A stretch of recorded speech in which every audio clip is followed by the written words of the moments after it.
subtitle, which is how to plan and prepare for end of life so you can live fully now. So is this a how-to book? Is this Death for Dummies?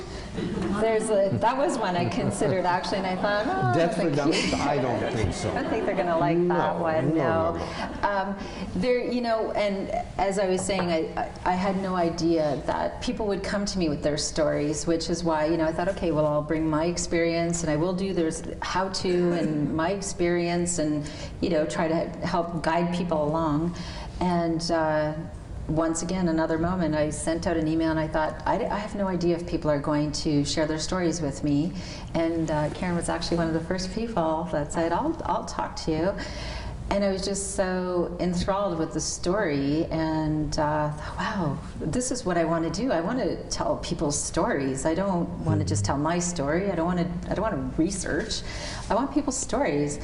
And I thought, okay, well, I want more stories. And so, I mean, a few people I called and asked, and they were very gracious. And other people just would email and say, I want to tell you my story.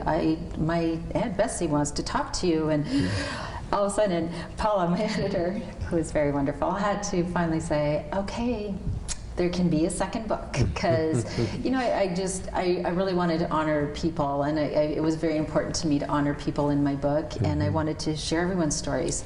So there will be another book, which makes my husband sweat, but it'll be fine. Yes. Now, I don't want you to tell everything that's in the book, because no one would buy it. Right. But tell me, give me a highlight of what we can expect to read in the book, and particularly, what should I expect to get out of the book if I were to purchase it? And I've read it, as you know. Yeah, so I think that, you know, we talk about end of life and how we should have the conversation, and that's, you know, there's like the Speak Up campaign and everything, and we should talk about it. But one of the things I did was step back and say, how did we become so death phobic? And explored sort of that, you know, the background.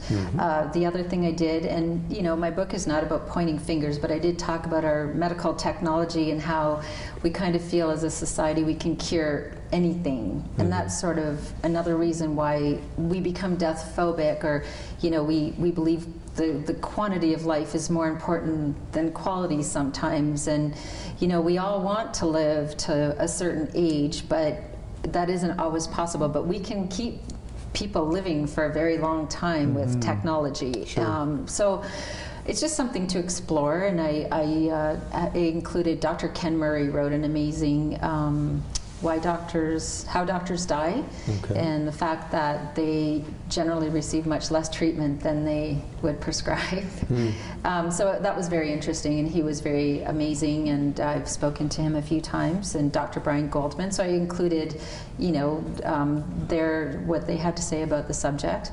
And I also, I mean, there's so many wonderful stories in my book, but also something, one of the chapters is there is opportunity in the dying process, which is shocking for some people, like, you know, what do you mean? And opportunity for what? Opportunity, well, if someone dies suddenly, you know, and you haven't prepared, you have, I mean, you don't even have that option anymore, but if you realize or know that there is, you know, okay, you've been diagnosed, or you're palliative, or you know that death is imminent in the next few months, you have to grieve. I mean, again, I always say, this is the reason I'm talking about this, it's all easier said than done.